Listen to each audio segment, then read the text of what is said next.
Parataxe Digital. My name is Martin Jankowski, Parataxe, Symposium number 16.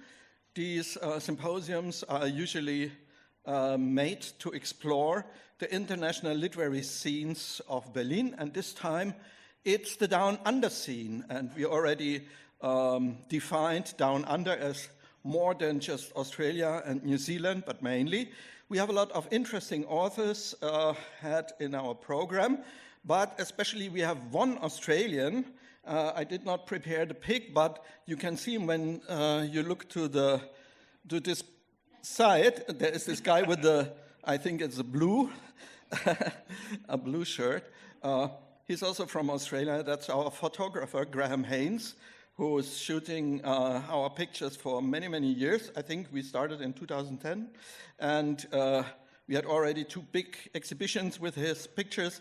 He is a master photographer of art photography and of portraits and so on, and he's always shooting picture documents for all our events. We are very thankful for that. So in a few days, maybe Sunday, maybe Monday, when you watch the internet event side of this event, you will find a gallery of a selection of his pictures, I hope. Thank you for that, Graham. Graham from Australia.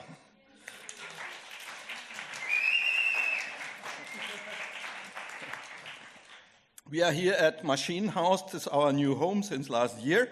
We really enjoy being here in this cozy room with a bar, with a nice surrounding, and we are very thankful for the team of Machine House to inviting us to here. I already mentioned our website.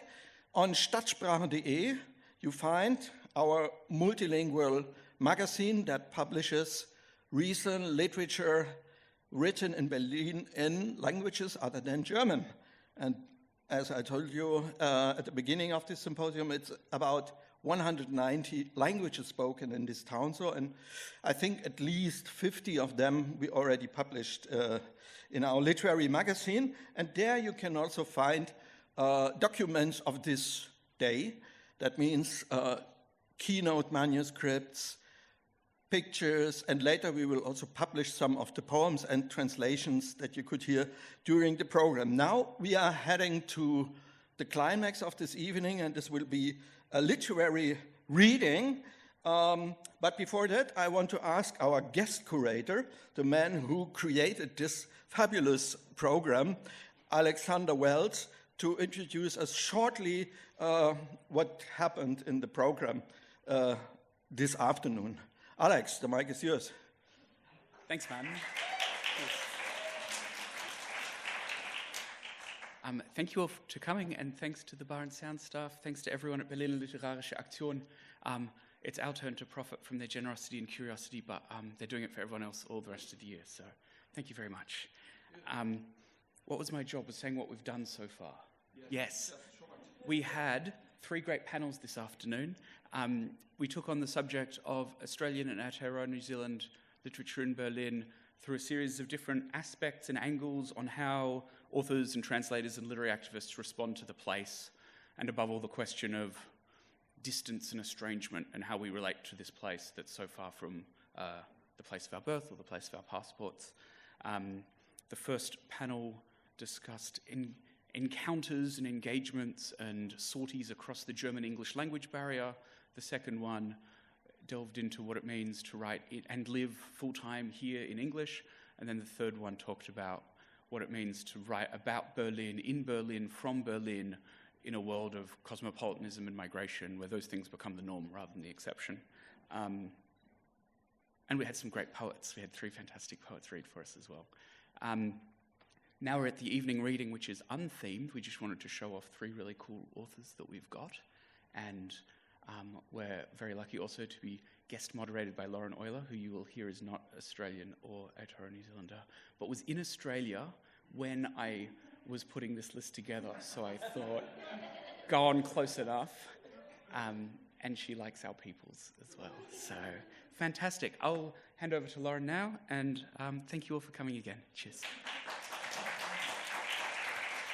Just shortly about how this evening now is structured, yeah? Now we hand over to Lauren. Then, one by one, our three guest authors will read for us. They will read in English language, but we prepared literary translations, so you can read along on the screen the German versions too. Later we will publish them, and at the end of this program, I have to tell you some news about a secret, but later about this at the end. And now, please enjoy the evening, Lauren Oyler.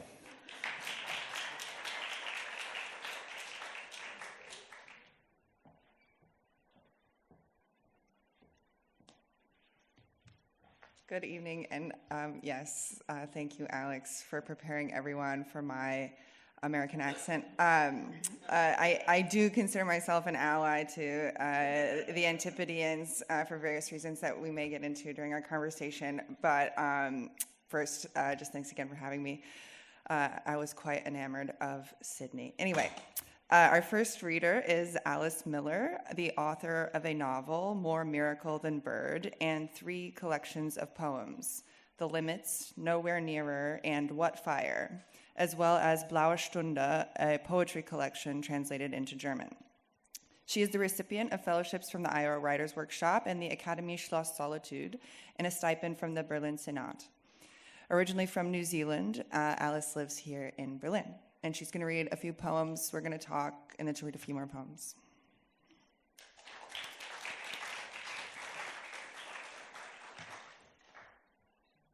I'm standing here, right? That's working? Yeah. Good. Hi. Thank you, Lauren. Thank you, Alex and Martin and everybody here beyond these bright lights that I cannot see you, which is okay. Tēnā koutou, tēnā koutou, tēnā koutou katoa. Hi. Yeah, I'll just read, I think I'll read, it's either 4 or 5 short poems, and then we'll chat, and then I'll read another 4 or 5 short poems, and it's all going to work out. Okay. This is called Everyone's Here, Stranger. You know that plants can hear us. They can tell you've arrived in the room. Each petal knows as you step inside, as the air lets in your breath. But none of the people here see you, and isn't it nice to at last be invisible, to slip in the back, a stranger, only here for a brief spell, unwatched and entirely yourself.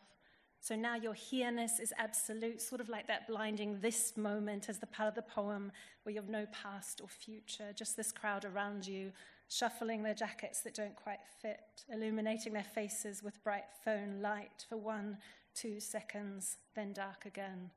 Everyone's here, stranger. Even the plants are listening.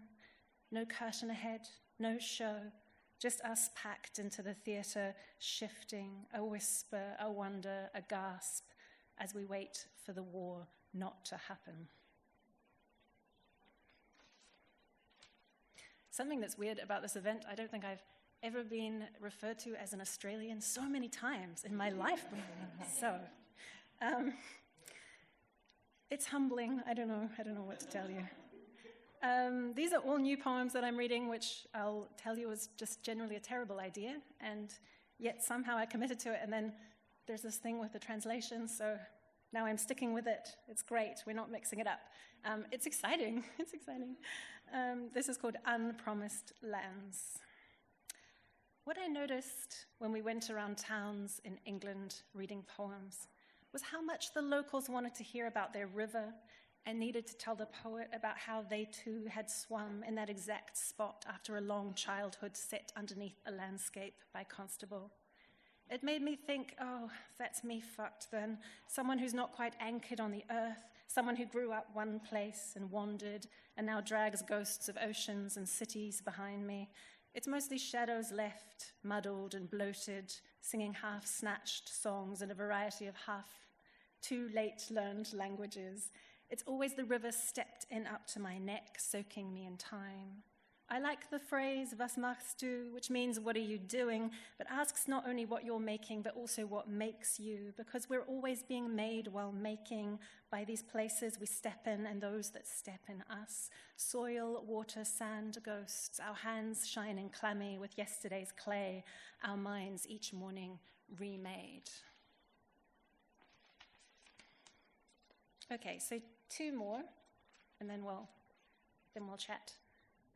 It's always good to have a translation, because if you're kind of like, oh, I'm not really into this poem, then you can sort of look at the translation and see what you think about it, which I think it's great. And thanks, guys, because the translators are here. This is very nice. This one is called Bin's Rügen, and I'm happy to report that I can now slightly see your faces, which I much prefer, actually. Okay. At the White Sands Sea Resort, we walk clean streets as if trained. The Baltic's lovely, tideless, changeless. A bus leaves for the Colossus of Prora to explore the thousands of unfinished holiday houses in what would have been the world's largest seaside resort, because even Nazis especially needed the seaside. This town, Binz, is older, prettier, less grim. The sort of place every second house has a white-laced hotel, and nearly everyone's a tourist, though now it's the off-season with snow thin by the sea.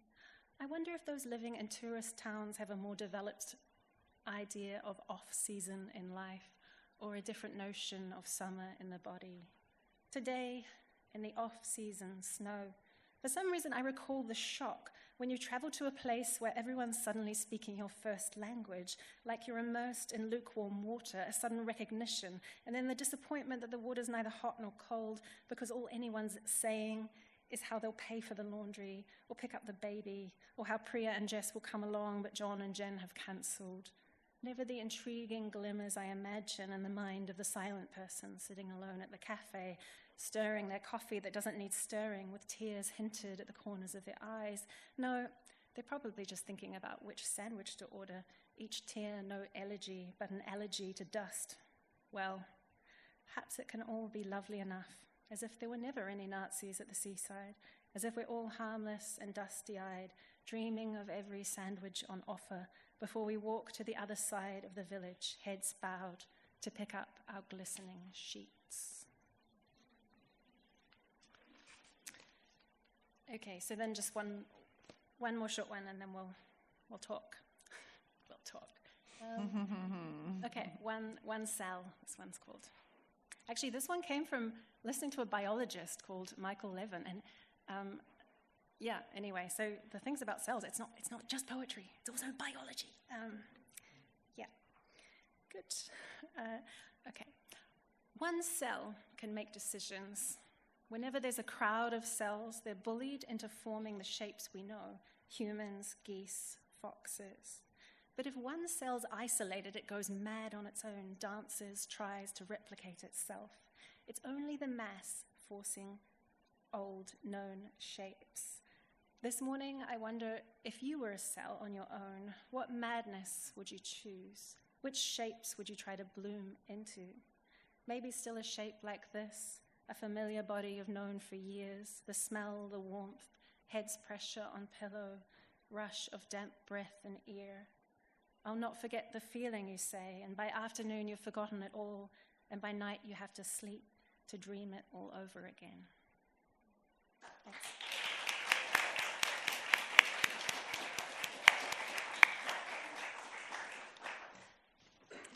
Thank you. Nice to meet you in person.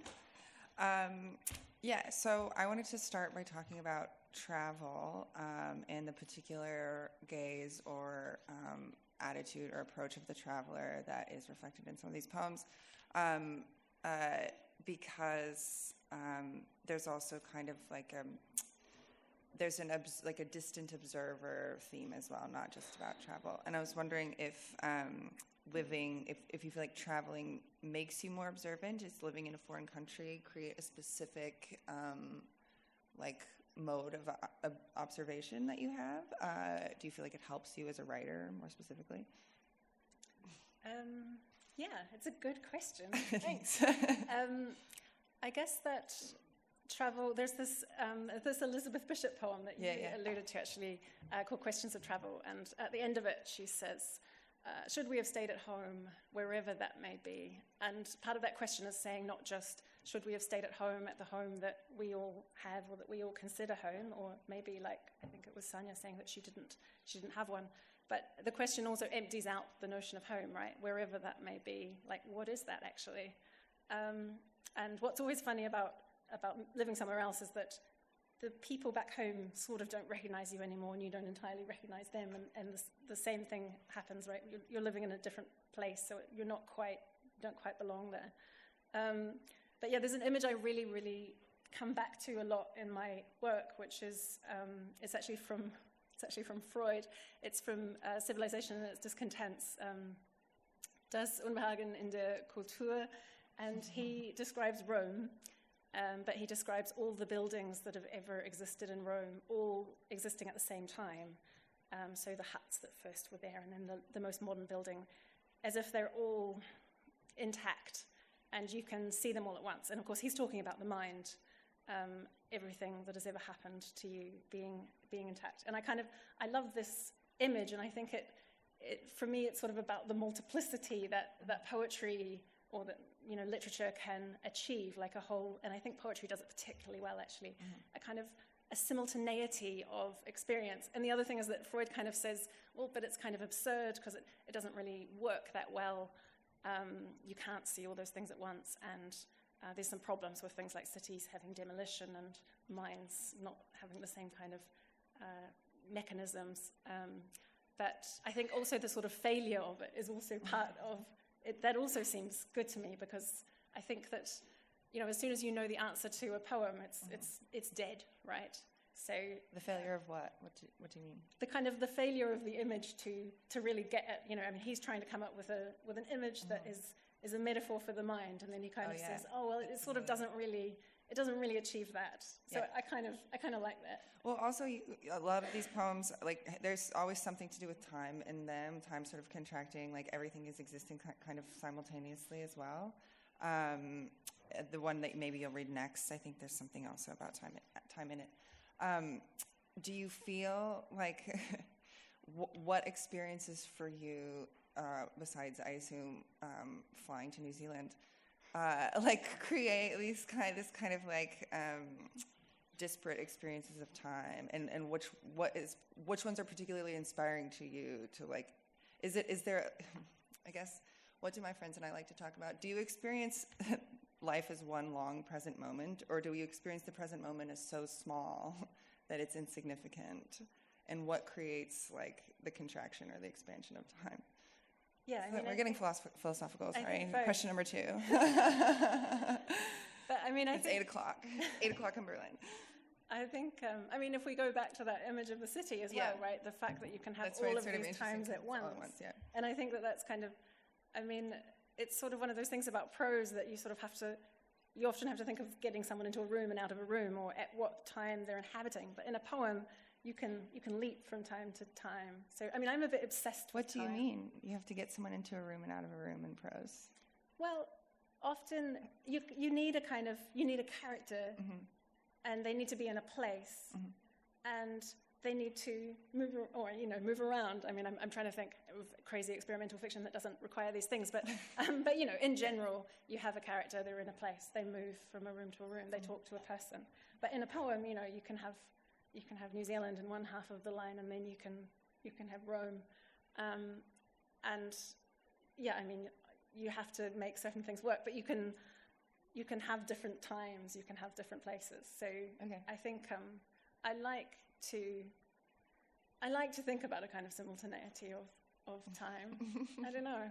Do you think of yourself as a present moment person, or I think of the present moment as so small as to be insignificant. Yeah. So yeah, I don't think of myself as a present moment person. The present moment is obviously insignificant, but it's also, in some ways, it's absolutely tiny, and we have all of these other moments around us. And then on the other hand, it's absolutely all we have, and this second will never occur again. And you'll be like, why did I spend it in this room with these people? But I think it's ideally it's all of these things. I think. Do you feel like time in Berlin is particularly long? I feel like the days are long, but I feel like the time in Berlin is really long. I feel like the time in New York is very short. So we're just getting really metaphorical, philosophical. We're asking the big questions. How long is time in New Zealand? How long is time in New Zealand? I have a toddler, so time can seem very long indeed. Okay, yeah. Well, some people would say it feels short, right? Like, that's interesting. Yeah, I mean, sometimes it feels long. Anyway, why do you live here? Why do I live here? Okay, why do I live here? Yeah. Okay, so I live here. I have an answer to this one. I live here because, actually, I grew up being told that my family, that I had a shop on Unter den Linden. They're Jewish, and so it was... I don't know what the right verb is to use actually there, but anyway, it was shut down. It vanished in the 30s. And I kind of thought, okay, yeah, I believe they had a shop, but I kind of didn't believe it was on Unter den Linden because I was kind of like, that's what you say when you have, when you're in New Zealand and you're like, oh, my family had a shop in Berlin and it was on Unter den Linden. Anyway, but I looked it up actually not very long ago, and apparently it was a block away. So it was like right by the Staatsoper and where they burn all the books, right, by Bebelplatz. And it was one of like 4 branches, and they had a branch in Hamburg, and they had a factory, and it was all, it was account books, and they had book printing and book binding and all of these things. So it's quite fascinating. And I will tell one little story about, because I think I've known this story for a really long time, and it's a really cool story, I think. And I've just finally worked out how to get it into a book. So I've got a book coming out next year, and it's actually going to be... There are poems, and I didn't read them tonight because they're kind of dense and long and thorny, and I thought, why inflict this on you at 8:30 p.m. or whatever it is? So, but I'll just briefly tell you the story, which is that my grandmother, she left Berlin, right, because she was a Jew in 1933, and she was 16 years old. And she went to London, and she stayed with this Russian Jewish family. She was an au pair for their baby twins, and the mother of the twins was an actor, and the father was a scientist. So she'd fled this kind of future catastrophe in Germany in 1933 and arrived in London, and she lived there looking after the twins. I don't know what on earth it was like. I mean, imagine being a kind of middle-class 16-year-old from Germany and arriving in London to look after 2 baby twins. It sounds pretty bad. But anyway, she kind of integrated into the family, and that was all good. And then many years later, she saw a magazine cover where she saw the father of the family. And she knew they'd gone to the US, but what she realized is that he had worked on the Manhattan Project, and he'd actually helped create the atomic bomb. And he was warning people against its use. So it was very strange to think that she had fled to this future catastrophe only to end up in this domestic arena, which was just like, another future catastrophe. So again, there's kind of this time obsession where it's like, I'm quite interested in the sort of breeding grounds for crisis. And obviously we know all about the breeding grounds for crisis right now because we have no shortage of crises thrust upon us, yeah. Yeah, and I wanted to talk about the poem Unpromised Lands, because this line, the poet describes himself, or the speaker describes themselves as someone who's not quite anchored on the earth, someone who grew up one place and wandered and now drags ghosts of oceans and cities behind me. Would you say that the speaker is you? Do you feel that way about yourself? But also, I think related to why do you live here? You're following this kind of personal family history trail, right? That's you came to sort of see that, or? Yeah. I mean, that's one answer. That's one answer. It's not really the answer. Yeah, but it's sort of in one way, you move, you become an expat, you move abroad, you move away from your country where you're born. But if you come for that kind of reason, there is kind of a way in which you're moving to roots, right?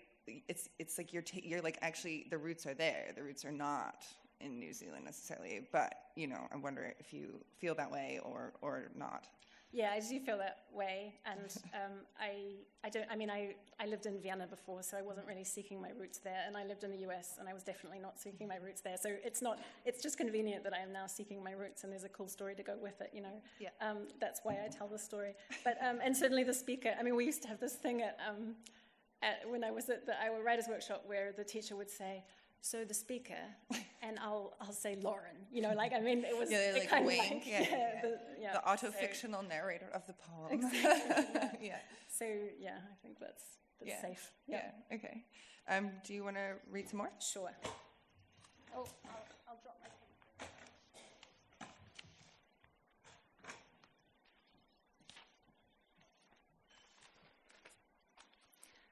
Okay. I was a bit worried when Martin said before that if you yelled, then nobody would hear you or something. I was like, are we going to start yelling soon? Because okay, this is called Outside the Walls. It happened as they said it would, which I had not expected. That he is soft and cannot do a thing, but we are obsessed with his tiny movements, his hums, his creaks, his breaking into tears. There's a war on and the gas is off and atrocities are listed on our screens every morning. But now we read about the murders differently from our own selfish war with time to save this one creaky creature who presses his fingers on ours, whose hands spark out to grasp at the womb's walls for the reassuring pressure of knowledge, he who we would rescue before anyone, our blueprint for the world's end. Yeah, there's also something about all these, I mean, there's so many, there's the climate crisis, there's the atrocities in Gaza, there's the war in Ukraine, there's the rise of fascism, there's so many things, and I think that play is so important in poetry, and it's also something that I notice a lot in my toddler, like that he wants, from the first moment, it's like he wants playfulness and laughter and stories, right? Desperately needs stories, and so there's kind of a thing about like balancing play with crisis, which I'm still trying to do. This one is called What's Changed. Well, the season, cooler finally, strange rains, blunt on a roof that might yet hold, another drone strike, another pile of bodies far away, another leader declaring he's had enough of enough. When you arrive out of sleep, your body wants to sing its song of awake, its song of change. For the moment, it forgets that when you wake, each time you wake, what's changed is everything. Okay, so just three more. This one is called Bridges. This one is for Fatini, who I know is there. There she is. I can see her. Who is an architect, among other things. In the dream, my friends were all suddenly architects. It had something to do with holding things up. A bridge had collapsed and everyone I knew was talking about how they would fix it, or else how they wished they'd never studied architecture and instead become an actor. There were lemurs on the fallen bridge, fur-covered creatures leaping between weeds that now were building green chutes through the broken concrete. Isn't the unlived reassuring? How many acres of it stretching out to be tampered with, to be grown over? The brilliant blankness, the generous impossibilities. Once a bridge collapses, it may be grown into by weeds, leapt over by lemurs, and perhaps, if you're lucky, a friend might surprise you by knowing how to heave it right up from the earth. Okay, and this one's called The Poet's Burrs. It's a kind of riff on a Robert Frost thing, the American poet Robert Frost, and he says, I mean, you can tell he's a poet, right, because he's talking about how you get knowledge, whether you get it as a scholar or a poet, and he says, scholars, I had to write this down because it's so, you know he's a poet. He loves poets, but scholars get their knowledge with conscientious thoroughness along projected lines of logic. But on the other hand, poets, they get their knowledge cavalierly, in and out of books. They stick to nothing deliberately, but let what will stick like burrs where they walk in the fields, right? I mean, he's shameless romantic. So this is just a bit of chat on that idea. Some questions on Frost's idea of the poet, where she's off in the fields bookless and lets whichever burrs stick to her. To start, how the poet knows how to keep the whole world from spilling into her. Next, if she wants to stop it. And then, when back indoors, which furs to keep and where to store them, whether to bother to press them into books or to throw them into the fire to spit gold light, or else to carry them back to that same old meadow to fall again and cling more strangely to someone else. Say you're a bird, darling. What do you hope for? To be buried in the hope that somehow you'll grow again? To stay or to burn or to disappear? Okay, and this is the last poem. It's called What's Done's Undone. A river's a river till you're done with it. A rover's a robber till you've redeemed him and he's saved you from the fire, after which you'll forgive, curl up beside him and sleep. Some days lies are the loveliest matter of all. We're outside time, all of us magicians, when what's done's undone. A child's story can and will contain death, but after death something extraordinary must happen. Nobody will eat the wolf, or if they do, they won't know what they're eating. The rest is noise or news or notions, not yet seasoned and stirred into potions. The rest are beautiful machinations for the end of the world. Thank you.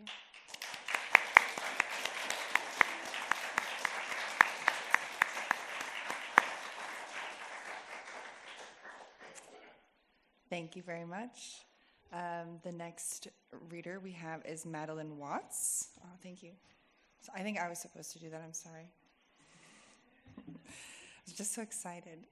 Madeleine Watts, raised between Sydney and Melbourne, now lives in Berlin after having spent a decade in the U.S.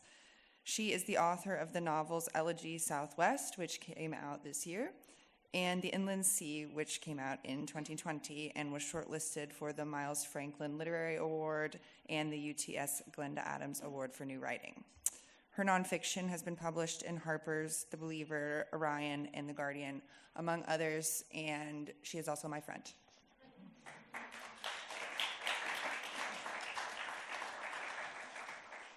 Thank you. I would like to commend you on the correct pronunciation of Melbourne. I've actually, sometimes Americans will be like, you're a poser for saying it like that, and I just don't. Anyway, we can talk about it later. Yeah, that's just how you say it. So I had a novel come out this year. I have not been writing a lot. What I am going to read is not from the novel. It is something that I wrote last year, and it comes out of a period when I moved here properly last year and have been trying to learn German. And part of that process was me trying to find German language books that I could not get in translation that I really wanted to read. And one of those is a novella by Ingeborg Bachmann called Drei Wege zum See. Yes? 3 Ways to the Lake. And it is not available in English translation. And one of the things that I really resonated with me about it as I was trying to read it very, very slowly is it is a scene of homecoming from somebody who has been away a long time. And I feel like most of my adult life, even maybe my childhood, was spent coming home to somebody or something. So this is after Ingeborg Bachmann.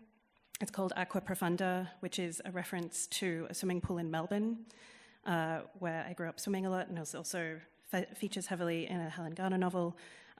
This part of the piece, though, has nothing to do with Melbourne. It's in Sydney. Although she had waited for me there many times before, Robin always remained uncertain about the right place to stand. She was never sure that she had the right flight number, the accurate arrival time, or whether the gate was correct, even though there had only ever been one arrivals gate at Sydney Airport's international terminal, as if she might miss me at an airport with only one exit.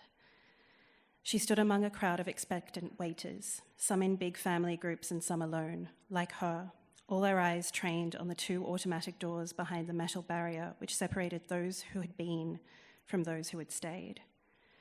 And then she saw a figure among the crush of other figures exiting through the automatic doors, all of them bleary and stiff from long hours of sitting above ocean and land. but this figure special, distinct because she knew its shape so well. The figure was wheeling a small blue cabin bag as well as a large red suitcase, one in each hand. Robin began to smile, allowing herself to push between the spaces in the crowd of waiting people by an adolescent carrying a hand-drawn welcome home sign and a woman with 2 small children and a Labrador. One man stood tensely with a bouquet of roses as though he had much to apologize for. I noticed the roses, but Robin was almost upon me before I noticed her, although I had been scanning the crowd for the color of her hair. Everything about the arrivals terminal, once I had passed through electronic passport control, baggage collection and customs, was sensorially intense, and I was overwhelmed.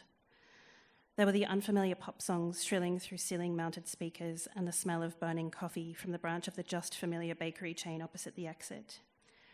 And then there was as well the sticky, slightly vegetal smell of the humid air that penetrated even the climate-controlled grey expanse of the terminal. That smell that seemed to calm the most central part of my nervous system and activate a borderless terror in the part of my mind which has always wanted to leave this place. There were so many people on the other side of the metal barrier.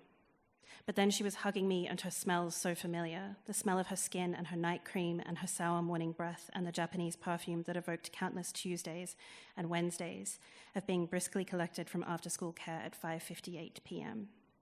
Her hair was the same as it had been for years, full and thick but straightened of the curls that were our birthright. It was not yet very grey. And it was only in the moment that we naturally broke the hug and I pulled back that a feeling of slight alarm went through me, because in that moment I could see that there was a difference about her, something about the line of her chin and neck, the way her hand so much resembled that of her own mother's as she took the handle of one of the roller suitcases from me. The skin was no longer a uniform shade, but had acquired traces of brown and tan, sunspots, like an impressionist painting viewed at too close a distance. And there was something about the pace at which she walked now that had changed, so that I had to tell myself to slow down if I wanted to walk by her side. We progressed to the automatically opening glass door, and suddenly we were outside in the muggy air and the stale cigarette smell of the smokers' area and the exhaust of idling taxis. I spoke about the quality of the food and films on the flight, the panic and hustle of the Heathrow connection, the delay in Singapore, the period of turbulence over the Timor Sea, to what extent I had slept, and to what extent I was now hungry. I looked up, expecting to see blue sky, but it was overcast, and the only trees in sight were a few spindly, decorative palms drooping in the breezeless morning. We crossed the road into the entrance of the multi-story car park, where she fished in her purse for the docket she needed to validate in the machine. It should not have been a surprise to me that she had grown older. I had too. Since I had last seen her, I had acquired more fine wrinkles on my forehead, some red spider veins on my upper thighs, a skin tag in my right armpit, and a purplish scar from where a doctor had sliced out a black mole on the inside of my knee. There were 31 years between us. I was now older than she had been when I was born, but I had never returned home to discover or realize that my mother was any older. Every visit I made home in the decade or more since I'd left, my mother had waited in the same place behind the metal barrier, and every time she had emerged from the crowd with the same smile, or not a smile, but a grimace of relief, as though at last she could finally breathe unobstructed, as though she'd been gritting her jaw ever since she saw me through the departure gate the last time I'd left. In the hunt for her car on the 4th floor, Robin told me about the week's weather, the storms that had rolled on relentlessly, the mold she had found growing on her hiking boots in the cupboard, the new dehumidifier in the living room, which was collecting litres of water a day, scanning the rows of cars the whole time. I asked what kind of car I should be looking for, and she was surprised when I said that I didn't know what kind of car she drove or what colour it was. In that moment, the years of separation overwhelmed her, so that even in the happiness of having me return, she was once again reminded of the injury imposed by my geographical distance. All the things that were necessarily unknown. I saw that for a brief moment she was trying to suppress tears. Her eyes grew suddenly glassy. But once we had found the car, we recovered the ease of tasks, of opening the boot and loading in the bags, of navigating our way out of the low-ceilinged floors of the car park towards the gum trees lining the road to the exit where I could see from the passenger seat, swaying in the early morning breeze. In the unfamiliarity of the left-hand side of the car, I remembered my naturalness and watched as the trees resolved into those that were familiar shapes to me, and as the same nondescript airport logistics warehouses and airport hotels I'd never thought to be nostalgic for now struck me as unbearably poignant because I could remember them from childhood. As we passed the familiar green and white signs directing drivers to place names filled with unexpected resonance: Sydenham, Cogra, St. Peter's. But there were changes to the city, and the changes struck me with alarm. The impression of the city I had in my mind was not the city that passed by along the Princes Highway. Where I expected to see single-story houses or long vacant lots, I encountered tall buildings, all in uniform designs and colours. A scruffy pub by Sydenham Station had been repainted and was now advertising cocktails and sliders instead of specials on Coopers and a Tuesday night meat raffle. The roads did not flow in the way I remembered that they used to, a consequence of the major roadworks which, Robin explained, were even now causing havoc across the city. These included the expansion of the light rail network, which had not yet been in existence when I had last lived in the city, the extension of the train line, the motorway under construction, which promised to get you from the city to Parramatta in 20 minutes. Was Parramatta now, I wondered, a place people wanted to get to in a hurry? I had spent so many years away taking imaginary walks across the map of the city I carried in my head, walks I would take during moments of homesickness or to reassure myself I was from a place, this place, of sandstone and eucalyptus. And what I experienced in that moment was the understanding that the map, my map, no longer represented the territory. I issued a small yelp upon seeing a small batch craft brewery on Sydenham Road, the sound of a fretful, frightened dog. Thank you.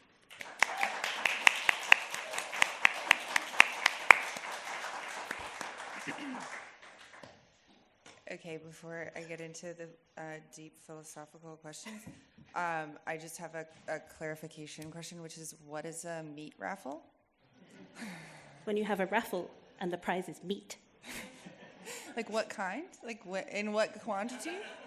Oh, in dangerous quantities. Like in what context does it happen? At the bar? Yeah, at the pub. Okay. Yeah. Okay. It's like this, probably like a tray this wide, with just as much meat as you could get on it without it falling off. And is it generally like a pub quiz kind of thing where you share the meat with your pals if you win the raffle, or is it like it's just anyone gets it? Anyone who gets the cooked? meat gets the meat. No, it's raw meat. Okay. Cool. This is why they asked me to moderate this, because I'm an innocent to some of these things. You guys take it for granted.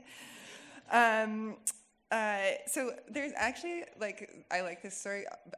So part of the reason I feel I'm joking, but I sort of feel an affinity with Australians and with Australia is I'm from a very rural, isolated place in the United States, where we're always talking about getting out. And there's a real sort of ambivalent, tension, resentment, structure of, feeling around, who gets to stay and who gets to leave.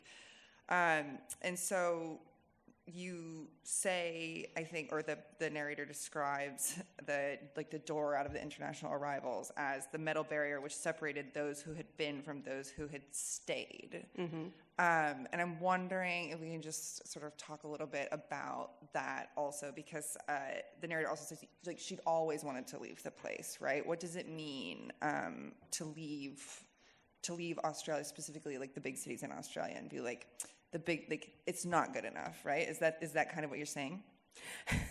It's not the moral of the story. No.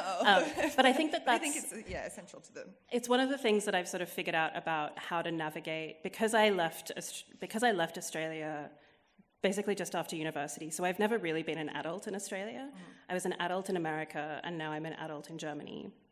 And I write about Australia, but the Australia that lives in my mind really has not changed since 2013. I might have been back, but my Australia stopped in 2013, and that's a long time ago now.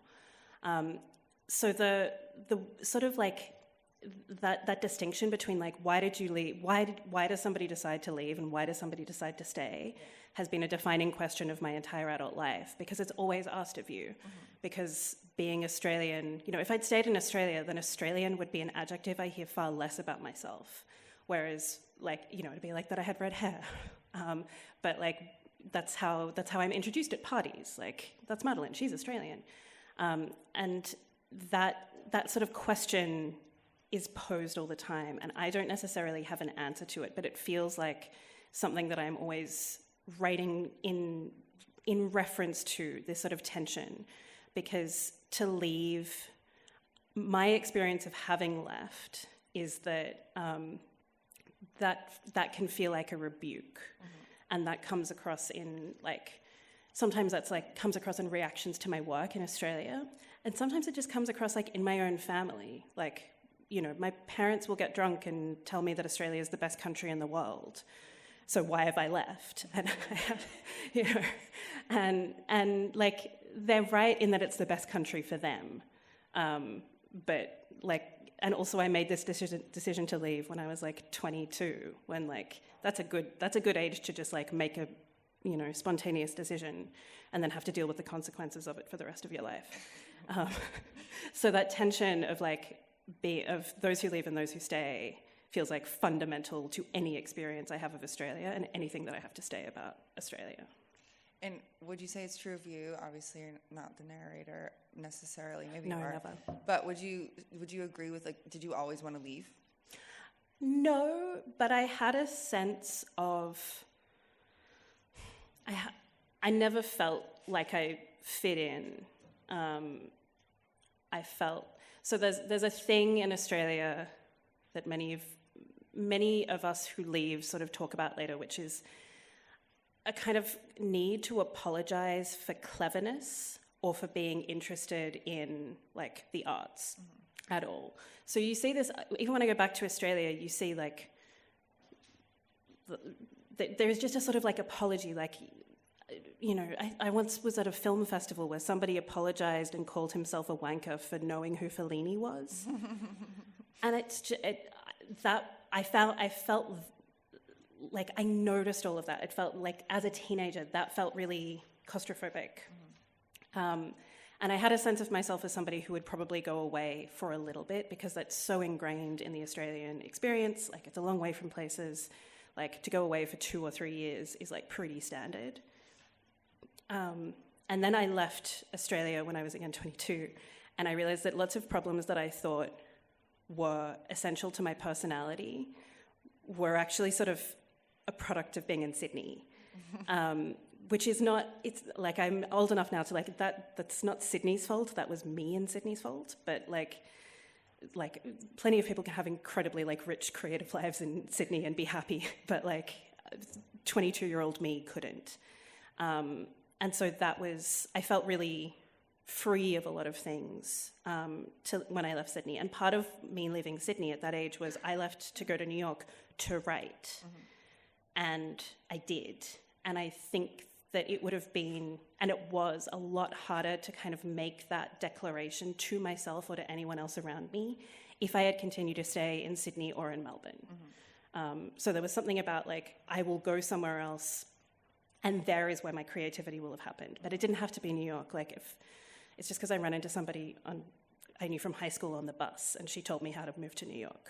Like, if it had been here, if it had been, you know, London, if it had been, I don't know, like even New Zealand, in like anywhere in Asia, like anywhere. Yeah, I had a sense that like I wanted to leave for a little bit. I didn't necessarily expect that I would leave and not come back. So your first novel takes place in Australia, and you wrote it in New York. And then your second takes place in the U.S., in the Southwest U.S.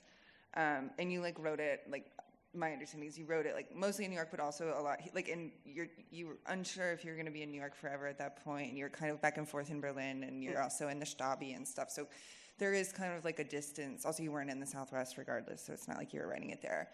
And I wonder if you feel like you need distance to write about a place, like geographic distance, and also do you need, if you're using anything like from your life or your experience, like do you need time as well? Yeah, I need both. I need time. So my first book, The Inland Sea, came out in 2020 and was really dealing with the years 2012 and 2013. Elegy Southwest came out this year and was dealing with 2018.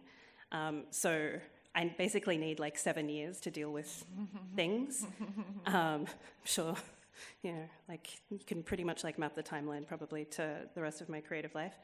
And I can't. One of the things I found. So the first book is about Australia, and I could not write anything about Australia when I was there, and the length of my time writing the Inland Sea, I did not go back to Australia once. LG Southwest is a little different because I was in the US writing a lot about it, but I didn't go. It's about the Southwest where I didn't live. I lived in New York. Now I'm writing about New York because I've left it. I probably won't write about Berlin until I've left Berlin. So there's something about not being there, and it can become, I think, like the day-to-dayness of living in a place can often obscure your ability to sort of see. And like I'm interested in writing about place and like capturing place, and it's really hard to do that when you're just like getting the train and you're dealing with normal stuff and like going to get groceries. And so I think having space for me is always really important to be able to write about anywhere. Yeah, does it like stress you out though? Like you're gonna get it wrong, you know, especially the Australia, because of this sort of attitude, resentment, like the sort of suspicion of those who leave, right? Like, and then it's like, oh, she thinks she's better than us, and then she's writing about Australia, and she doesn't know that bar closed. You know, it's like not technically. Were you worried about these like little details at all? Yeah. But that's at least like with Australia. I was writing about an Australia which was the last Australia I experienced, and I probably won't ever write about an Australia that like is any more contemporary than 2013, because I know what was going on in like 2008 and 9 and 10, but I have no idea what it's like to live in Sydney or Melbourne in like 2019, like now. I have no idea because that's not my experience, and there is an anxiety about getting things right, but I also think it's been a little bit easier as time has gone on to feel that I'm not like I don't claim to represent Australia. I don't claim to represent contemporary Australia. I'm an Australian writer. I'm not anything but Australian. I have no other citizenship, but I haven't lived there for a long time, and so I don't ask me about politics. I'm not qualified. But like it doesn't stop most people. I was going to ask you a question, and I made that little joke. Do you think anyone like is you saying I don't claim to represent Australia, but isn't that like a stupid? No one represents, like no single artist is like representing anything, right? Like that's actually like one of the great flaws of our sort of like discourse era, where everything has to sort of like sum up and represent like whatever, you know what I mean? Have like one theme. This is about this. I represent it. Whatever. It's quite limiting. Yeah, and maybe that's like a bit of my own anxiety, because one of the things that I had a great sort of anxiety about my first book and Australia, because no Australian publisher picked it up. Mm-hmm. So it was published technically and distributed in Australia by a UK press. And that created in me a sense of like it felt like being at school again. It was like, people don't like me. They didn't like me in school, and now they still don't like me. And then when the second book went out, it has been published by an Australian publisher, but when it was on submission, at least one big Australian publisher turned it down on the basis not only that the book was not Australian enough, but I was not Australian enough. Whoa.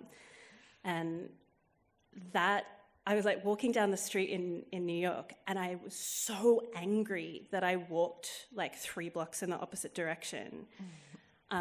Because I'm not anything else, but it's very much this arbitration of, are you Australian or are you not? And now the book is out, and I've just been back there promoting it, and somebody said, like, who had read it at an event, this is a great Australian story.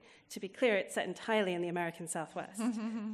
So I feel like I'm constantly I have a very, very anxious relationship to this sort of arbitration of Australianness, which I feel like is constantly sort of coming at me, and that I have to answer to a lot of the time, because it affects like whether a publisher buys my book because I am or am not Australian enough. Well, also it's like you're just like, okay, well, I'm not a nationalist. You know what I mean? Like it's not your fault you were born there. You know what I mean? Who cares?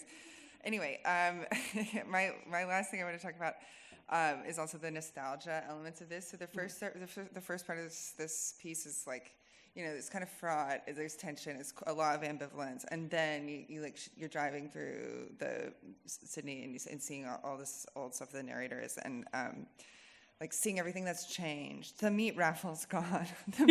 What of the meat raffles?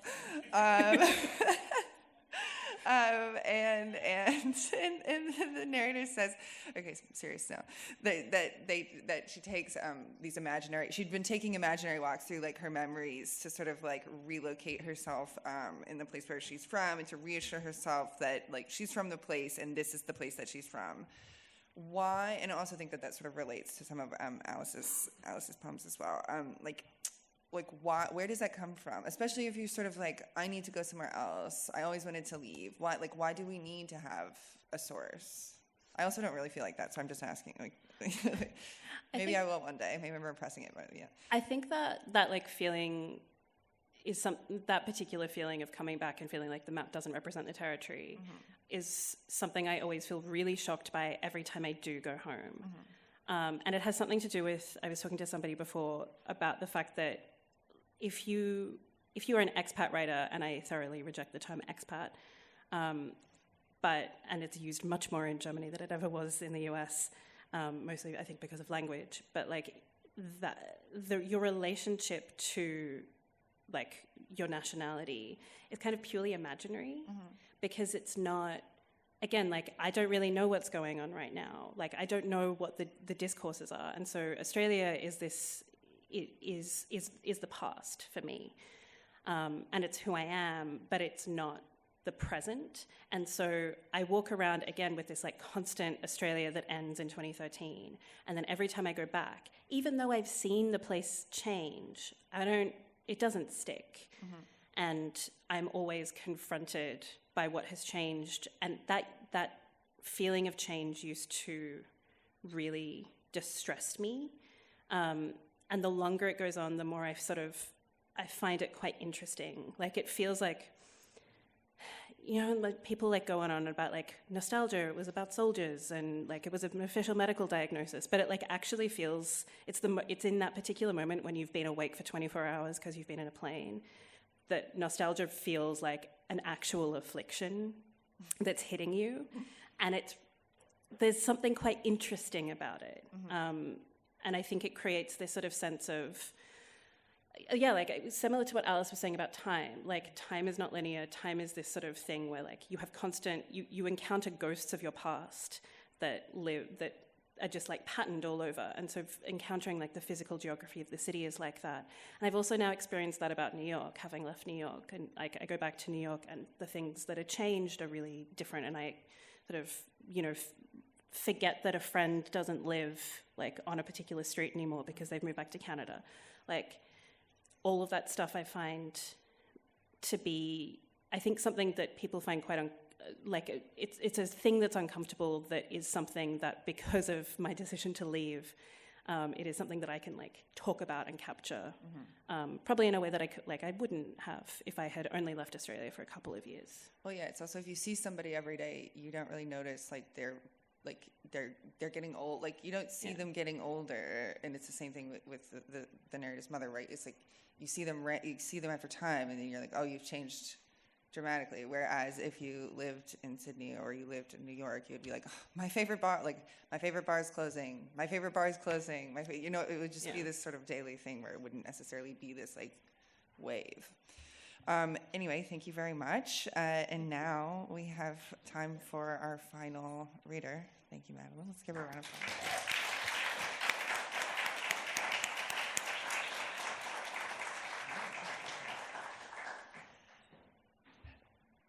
So our last reader for the evening is Mireille Juchau, who lives in Sydney, Australia, on Gadigal land. Thank you for replacing the title card. Again, I forgot to do it. Her work is published in The Dial, The New Yorker, The LA Review of Books, Bomb Magazine, Lit Hub, Heat Magazine, and The Monthly. Mireille's third novel, The World Without Us, won the 2016 Victorian Premier's Literary Award, and her second novel was Burning in Her second novel was Burning In. Mireille has a PhD in literature and is an honorary affiliate at the University of Sydney.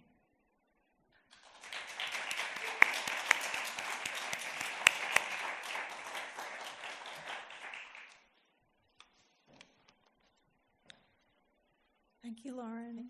Thanks for having me, everyone.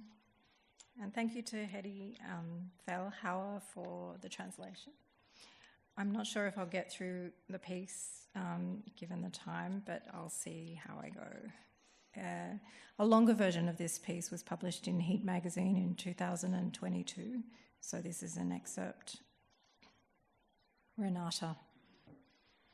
Even as I uncover materials that suggest Renata's appearance, a portrait of her sister on an East Berlin balcony in 1961, prisoner records from age 16 till liberation, a hollerith card that catalogues her physical features.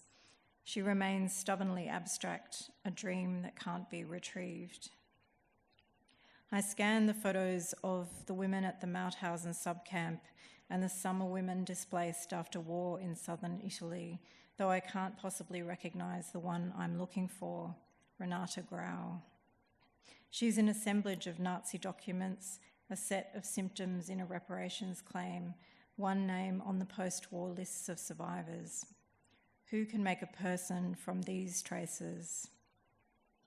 Sometimes I'm unsure if I'm summoning Renata, an obscuring aura heralding a migraine, an unquantifiable sensory fact. Sometimes our positions reverse, and I feel myself dissipate as her form materialises out of the past. Then I'm haunted, as Avery Gordon describes this, when home becomes unfamiliar, when what's been in your blind field comes into view. On Renata's hollerith card, her nose, mouth and ears are classified normal. Her face is oval, her teeth good, her hair is schwarz, her eyes are grey.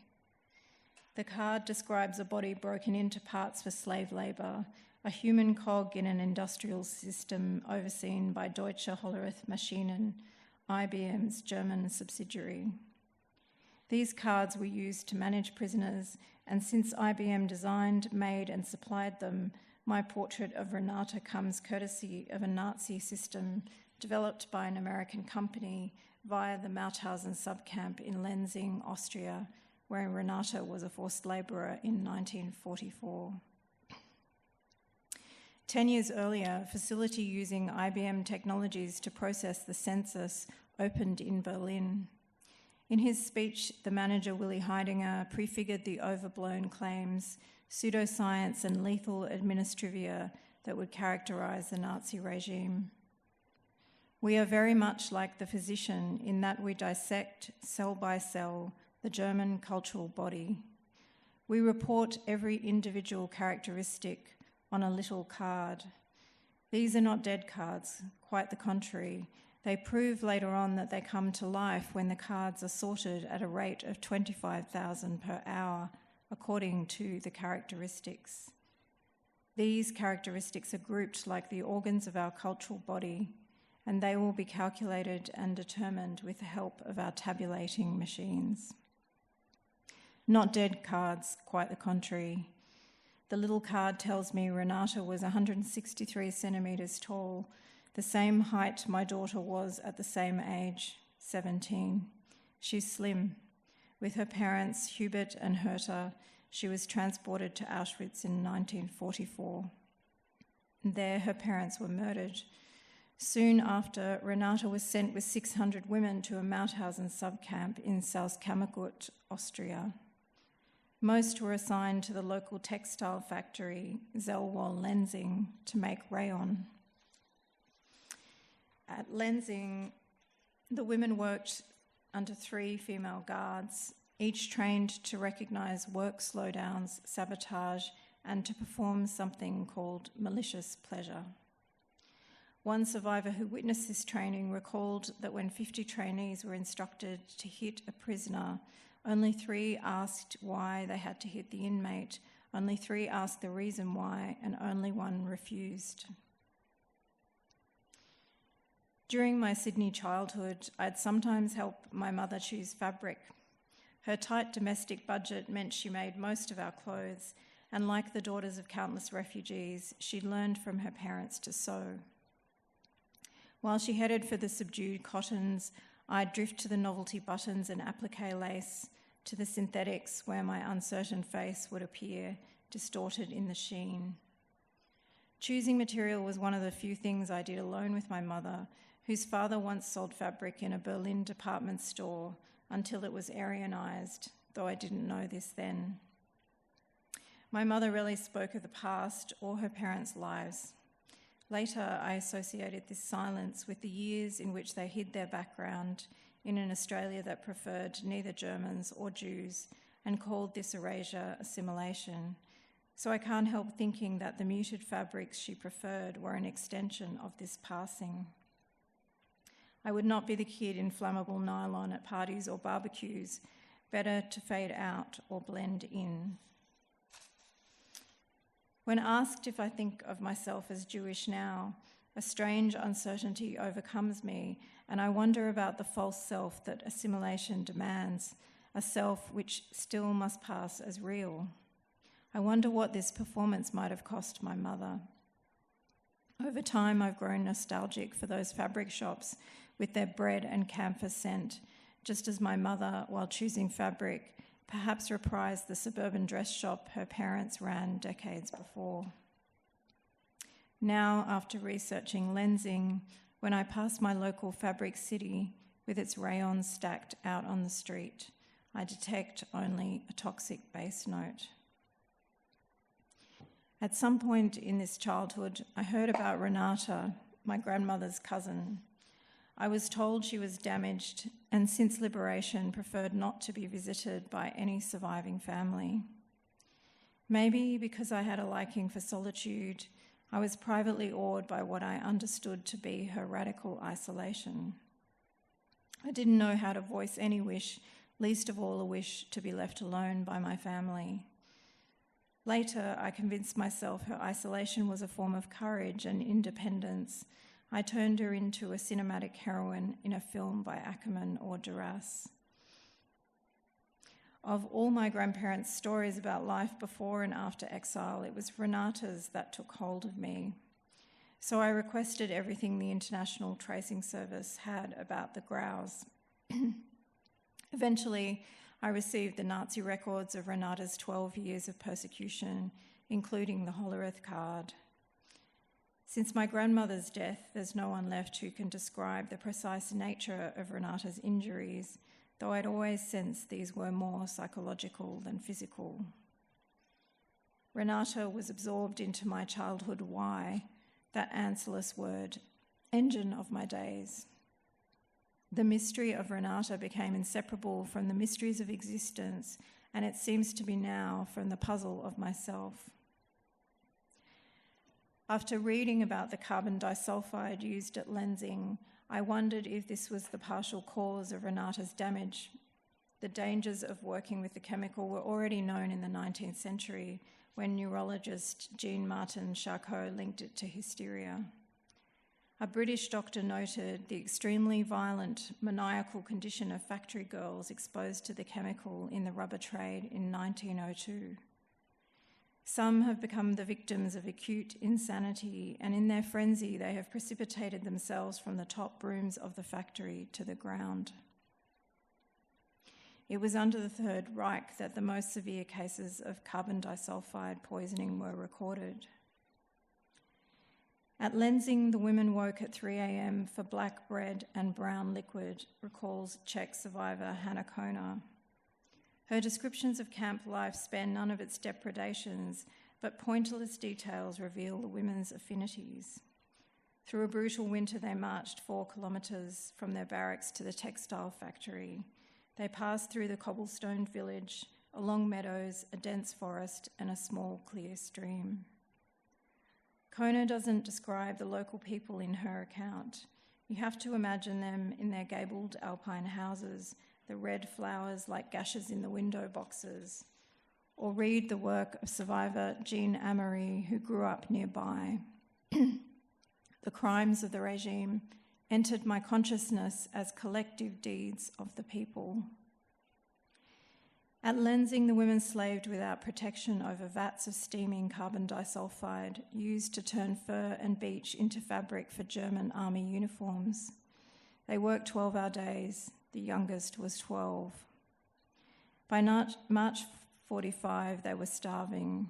They picked roadside herbs on their way to the factory. They cooked snails in machine steam. In one archival photograph, 10 women stand outside the barracks. Some wear the striped jackets tied with rope sewn in the workshops of Dachau and Sachsenhausen. Isabel Wackenheimer, 16 when she worked at Lenzing, wore a jacket of this kind.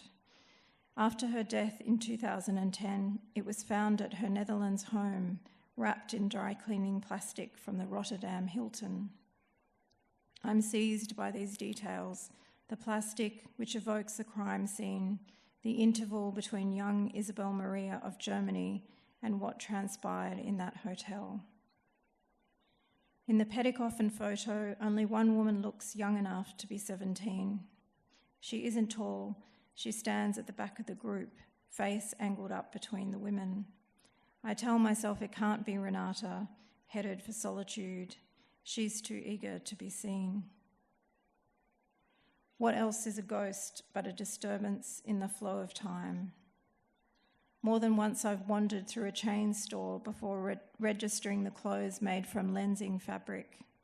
Here, by a rack of shirts under pitiless Zara halogens, I'm haunted. The aftermath of state terror erupts in such banal instances of everyday life, wholly private, practically invisible. It erupts in Lenzing's eco-fibre, named after the region's alpine plant, Edelweiss, which means noble and white and was Hitler's favourite flower. It erupts when my editor chooses the paper stock this essay will be printed on. Among the options, she writes, is paper made at Lenzing. It erupts as I scroll through photos of the complex today. Clinical foyer, factory floor, logs stacked outside. A promo spruiks the company's green credentials, putting sustainability first for the past 80 years. Today, workers at their Indonesian factory wash toxic chemicals from viscose products into the Citarum River, one of the most polluted in the world. When I first began searching, I found Renata in a museum database. She was mistakenly listed as having died in the Holocaust. I asked the museum to correct the record, wondering even then if she'd approve. Maybe she preferred to disappear. I thought of Imre Kertész, who once received in a large brown envelope the Buchenwald records which recorded his death. Kertész recalled this in his Nobel Prize speech. He says, "I died once so I could live," but cautions against thinking his story apocryphal. He doesn't want this to be an account of exceptionalism, he says, accepting the Literature Prize. He prefers not to be singled out from the 11 million dead. In Kertész's novel, Kaddish for an Unborn Child, the survivor Georgi Kovesh refuses to bring a child into a post-Holocaust world. Kovesh mourns this child that he won't conceive of and grieves his own childhood cut short by deportation. Renata, it occurs to me, is equally inconceivable, but my attempt to write her into history is one way to resist a family story in which her damage was a warning about who could be assimilated and who could not. Should I search for a woman who so expressly chose to disappear? When I finally received the 340-page file prepared for Renata's reparations, that old story of willed separation seems more like a myth. Here is the disdainful report of Dr. Eric Goldschlager, specialist for nervous and mental diseases, who describes Renata's limited conceptual world. A few lines restore her humanity. She loved her dogs. She smoked 20 to 40 a day, despite her tuberculosis. She carried into the doctor's rooms a primer used by school children, from which she was teaching herself English. She had a passion for the cinema. Thank you.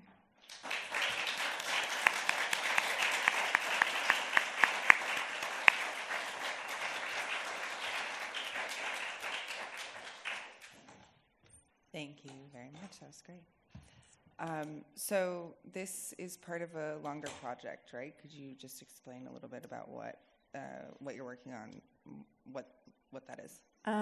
Yeah, I guess it's one of several pieces I've been writing about the afterlife of war, and the longer piece is maybe double the length and was published as a standalone piece, but I'm still kind of researching her and writing about her in the next novel, but it's fictionalized. Okay. And what do you think? So some of these parts you skipped in the reading, but I read the longer piece, and there are a few paragraphs about kind of the anxieties or the tensions of writing about this woman, not only because maybe she was kind of resisting, or at least in your imagination, she was like resisting being known, resisting sort of assimilation, but also because I think you say an editor, says you can't really put your like personal contemporary issues, I think you described it as the puzzle of the self next to war trauma, Yeah. right? And did you have anxieties about doing that, or how did you sort of conceptualize? What are your parameters in order to do that well? Yeah, I mean, I studied the representation of the Holocaust at university, and I did my honours degree on that. So I had read Adorno, I had read all the theorists that were talking about what you can and can't say about the Holocaust. And yeah, there was, this is several years ago, there was this perception that you could never put a kind of global catastrophe against a kind of minor personal story. But I felt, as I continued to write in the area, I felt like that was false, because the past lives in the present. We know that today. We know about the recurrence of genocide today. So I don't think the past is ever done with, and I don't know that. I think the shadows of war exist in families that are affected by it, and to say that you can't go there is kind of mystification, which I resist about the Holocaust especially. So I guess I'm more interested in the aftermath than looking directly at the events of the time and looking at what remains. And I guess in my family is particularly interested in forms of assimilation. They were anti-Zionist, secular Jews in Germany. They considered themselves Germans first. Some of them survived, my great-grandparents didn't. And so their position was never kind of one of, I've lost my train because I'm jet-lagged. my voice is brought to you by Qatar Air. They never saw themselves as Jewish first, and they saw themselves as Germans first. And I think that continued in my family, especially in Australia, where they came to Australia during wartime and they hid. They had to hide their Germanness and their Jewishness. And so I think there's this kind of legacy of that in the family around, not sticking out too much, not even having a language of resistance, actually, because if you're going to hide your Jewishness and your Germanness, then you don't speak out. And actually, the editor of this piece sent me a really fantastic essay by Adrienne Rich called Split at the Root, which is about exactly the same thing, except in America she describes her father kind of trying to pass and not coming to terms with this Jewishness because he had to hide it so much. And I find that really interesting, what gets hidden and what's allowed in the family. And especially in my family, I think there was a real taboo against madness. And Renata stood for that, yeah. And why do you think you're so... You mentioned here, of all the stories that you hear about your family, this is the one that attracted you. And why do you think that is? Because of this kind of like refusal to assimilate, or is there something... And I guess also, what about you sort of identifies with her or wants to project onto her certain qualities, right? Because you say in the essay, there are lots of things that you can't find out about her, and you're sort of constant, she's a dream, she's an aura. maybe she's in these photographs. You look at these photographs, and you don't know what she looks like, but you're like, is that her? Is that right? So I guess what about her is so compelling as opposed to any other characters you might have heard about? That she was so lost and so silenced, that she was never visited. And I guess as a child, I found that incomprehensible, actually. Once I wasn't told that I was Jewish. I wasn't told about the family history until I kind of figured it out, because I knew my grandmother was German, and what's all the stuff in her house, where did that come from? And I sort of pieced it together eventually. So she just represented the kind of extension of that, which was, she was cast out in a way because she wasn't assimilatable. She wasn't going to... when I received the reparations report, I read about her, yelling at a policeman. She was hospitalised. She was treated by this specialist for nervous diseases. She was, cast out of normal society, I suppose. And I don't think my family could tolerate the idea of that in any way. And the legacy of that, I guess, is how they treated any sort of strange behaviour among their children was regarded as kind of like potentially dangerous. Right. Yeah. Like what strange? Were you exhibiting any strange behaviour that you wanted to share? I just think I had the usual sensitivities of a writer, and that was kind of not really acceptable. Yeah. Yeah, and you have this line. I can't remember if you read it, but it's at least in the longer essay. To belong to any group that forbids excess feeling is to relinquish genuine expression, mutual understanding.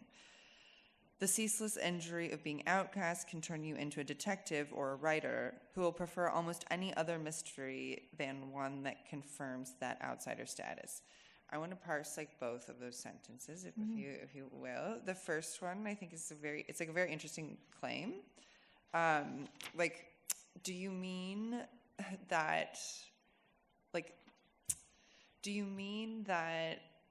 the group necessarily structures one's ability to express something genuinely, or do you mean that the possibility of genuine expression can only come from the group one belongs to, I guess?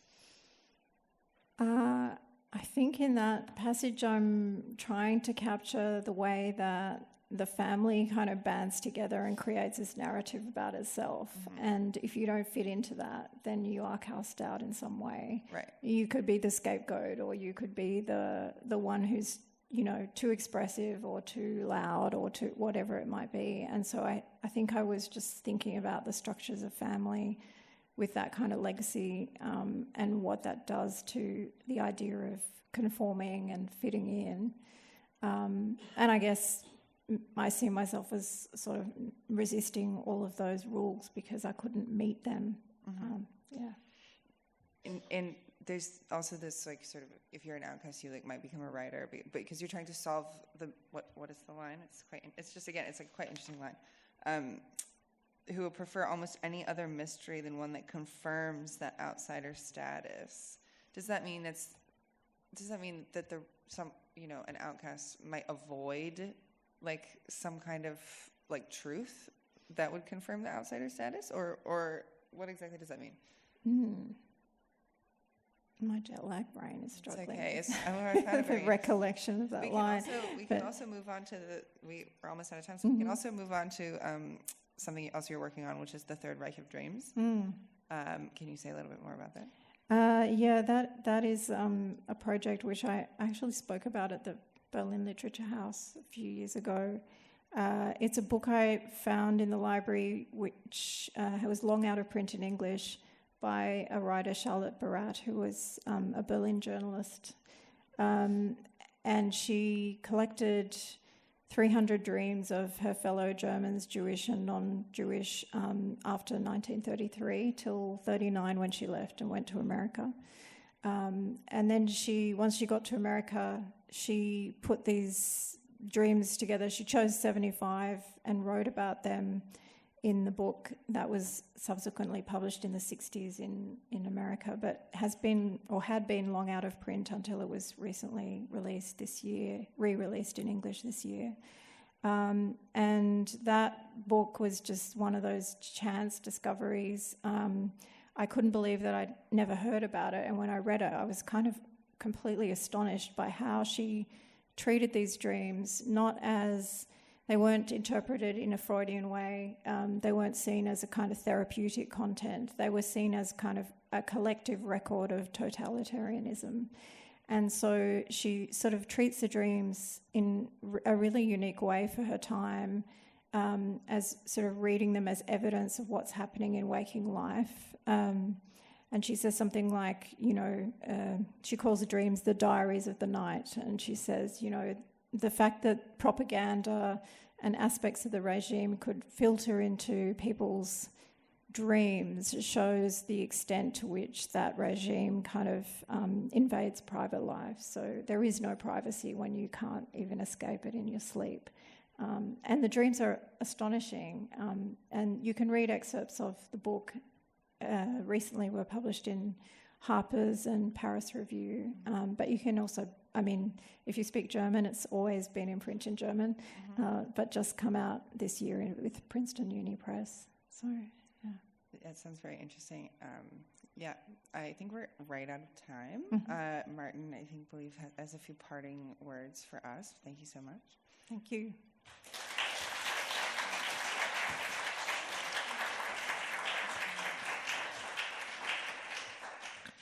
Thank you for being on time like a German. That's impressive. I borrowed an Australian's watch. Thank you very much for this interesting reading evening. Mireille, thank you for the long way down to Berlin. Welcome. Very interesting. Just to mention it, 1 year ago, exactly 1 year ago, we had a symposium here on the same place, and this was dedicated to the Jewish and Yiddish, the Hebrew and Yiddish writers who live here in Berlin today. Because most people know that during the Nazi era, the Jewish life in Berlin was totally erased. Before that, 100 years ago, Berlin was booming with a Jewish and also a Yiddish literature life. We had nearly 200 publishers, bookstores, and also a lot of Jewish, Yiddish, and Hebrew newspapers. So that was really, Berlin was a center of the Hebrew culture at that time. This completely disappeared in the Nazi era. Now, after the fall of the wall, step by step, a new Jewish life is growing in Berlin, but of course it looks very different. But in a way, it's connected also to the past. That's why this is one of the relations I can see in what we are doing here with Parataxe and exploring all the international literature scenes of Berlin with what we could hear and learn today. Also, to connect to the Aotearoa poet we had at the beginning, Alice Miller. Yeah? So also she was talking about the Jewish life of her family here in Berlin. So there are connections until today, or maybe reconnections in a way.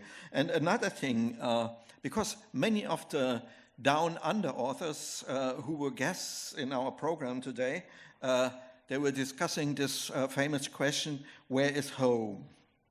And, we are here in the very heart of East Berlin, not former East Berlin, but East Berlin, because the directions still exist.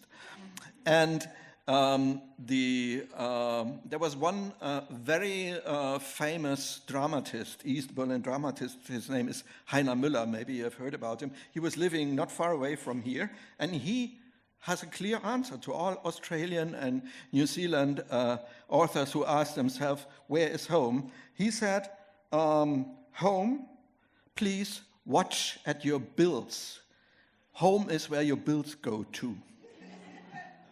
So think about, where do your bills go to? This is home, okay? Dear guests, thanks to everyone who contributed to our wonderful horizon widening day today. There was a big scale of interesting authors, most of them based in Berlin, but writing in English. For instance, one of the things I learned today is you can live in Berlin, you can write about things that are completely not related to Berlin, and you can make a life and you can work as a writer in Berlin without even mentioning the word Berlin and without any word of German language. And this is interesting. This is one of the phenomena we could learn from today, that people in this town live here, but their works, their writings, and also their mindsets are completely different from, for instance, an East German Berliner like me. And we all live together in the city, and the literature is very different and very diverse and very interesting. Thanks for this, and especially now for this reading evening to Alice Miller, to Madeleine Watts, and to Mireille Juchau, which in German would be Juchau. And I guess it's a German name, is it? No, it's actually French. It's French? Okay, I apologize, it's Juchau, definitely. Okay, and of course, to charming Lauren Oyler, the journalist who took over this evening. Thank you so much, everyone.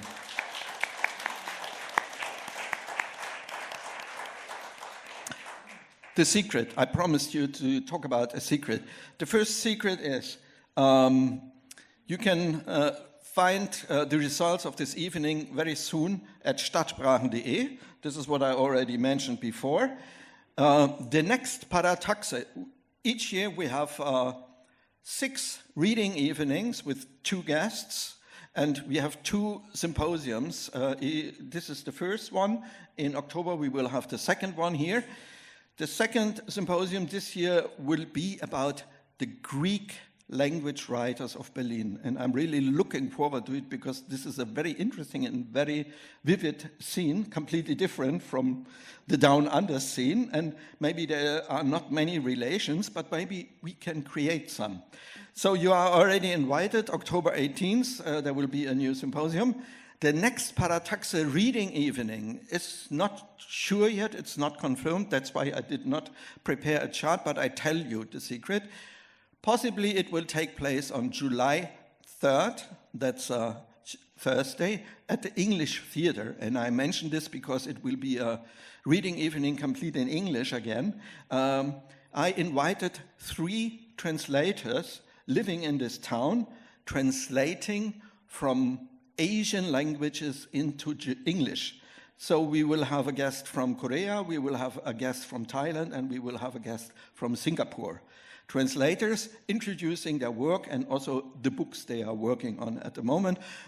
July 3rd, please have a look at stadtsprachen.de if this date will be confirmed. I hope so. This is the chart that reminds me to say thank you again to our partners. Stadtsprachen Magazin is stadtsprachen.de. The Senate of Berlin, the cultural department, is supporting the whole project until the end of 27, so we have a future in the city, which makes us happy. And Parataxe is our project, so thanks to our partners and especially to the crew of the Maschinenhaus, who were our host here today in this wonderful venue. Elias at the Technics. And Anna is not here anymore, I guess. Yes, Anna is here. Thank you so much for having us here in your beautiful Maschinenhaus. Applause.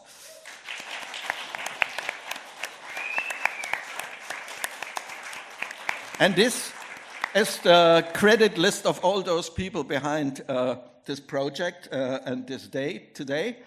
Joey Barlson, our art director and poetry translator, Birger Heuer, our editor and press officer, Chiara Schimpe, social media and PR, Lars Jongeblot, production, Fedora Scheffen, our intern, Graham Haynes, you have seen him, it's the photographer, Hedy Feilhauer, our translator, the Maschinenhaus crew, and a last big applause, please, to our guest curator, Alexander Wells. Where are you? Please, rise up.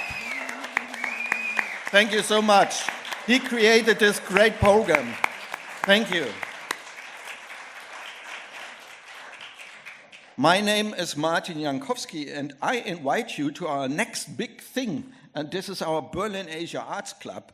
And this is a completely different project. It will take place at the Sea Space in Weißensee, which is a beautiful little former factory, which now is a kind of creative space. And there we will have workshops and theater performances. Especially we will have a Berlin version of Indonesian shadow play. It's called Wayang Rajakaya. This is a shadow play version that only exists in Berlin. And another thing is the Paper Tiger Theater from Beijing, which is now settled here in Berlin. They will give a big performance. So if you are interested, please watch out. This is also the website, berlinasiaartsclub.de. You are invited on Saturday, June 14th. Is this everything? Yes, this is everything. Thanks for coming and have a nice evening. Thanks to all the authors. Big applause. This is the end of a big day. Thank you so much for taking part. Parataxe Digital.